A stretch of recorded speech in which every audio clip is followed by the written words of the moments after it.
Come along on a journey backward in time. It all started the year I made 12 dresses. My name is Charlotte Hudson, but everyone calls me Charlie. My sister Evelyn calls me a struggling writer. I just call myself a writer. After my mother died unexpectedly one Christmas Eve, I moved into Mum's home, the home I grew up in, to empty it of objects and memories, to get it ready for sale. When I stumbled on a dusty old sewing machine hidden away among the clutter of detritus in the basement, I had no idea of the journey it would take me on, or the secrets it might reveal about my mother, my family, and myself, as I taught myself to sew 12 dresses. And so began my journey. After that year, I thought I'd learned all Mum's secrets. I was wrong. I found her diary and so much more. My mother, Catherine, Cat to her friends, Wilson, was 19 years old in 1965 when her dream of becoming a fashion designer was thwarted by her father's refusal to let her take that path. He shipped her off to university, insisting that she act like a proper young lady and study to be a teacher. After 2 years, though, she defied her parents and set off for fashion design school in the Big Apple, New York City.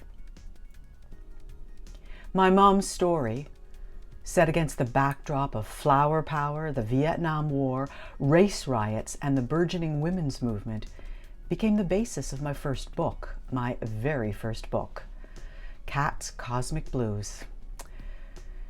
My mother was forced to navigate the chasm between her desire to be part of the fashion world and the real-life choices that would ultimately define who she really was. After Cat's story inspired me to write my first book, I wondered if I was a real writer yet. And could there be any more family secrets?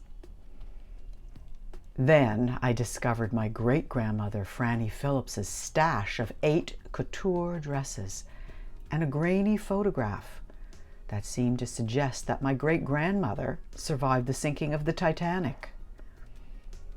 Just when I thought there were no more skeletons in my family's closet, I was swept into the inscrutable life of Franny Phillips, whose remarkable, rebellious life began in aristocratic London of the 1910s.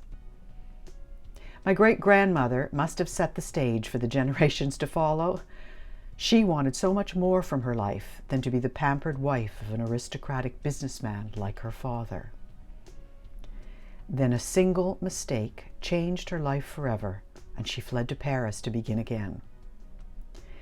The roaring 20s were just beginning, and Franny found herself drawn into 2 very different worlds, the world of haute couture and the world of the literary luminaries. Then she chose her path. Her story was breathtaking, but there was something I didn't know then. When Franny died in 1989, the year I was born, she had left me an inheritance that would be mine after my mother's death. Franny left me a fortune. $15 million. What was I supposed to do with that much money? I knew in my heart, though, it should be something important, something grand, something memorable. The problem was that I had no idea what that might be. So, like Franny, I went to Paris. But I went to visit the astonishing apartment that she also left to me. There, I discovered an unfinished manuscript for a novel she'd been writing when she died. It was a story unlike anything Franny wrote during her lifetime as a successful novelist. When I was there, it was as if I could hear Franny's voice in my ear. Finish it. Was I supposed to finish this book? But where would I begin? So my journey took me back to 1989 to find the places, the characters, and the rest of the story. And it became something I'm supposed to do. The almost but not quite true stories take you on a journey backward in time, from the 21st century to the 1980s, onward to the 1960s, and ending and beginning in 1912. 3 generations of women all learned a single lesson.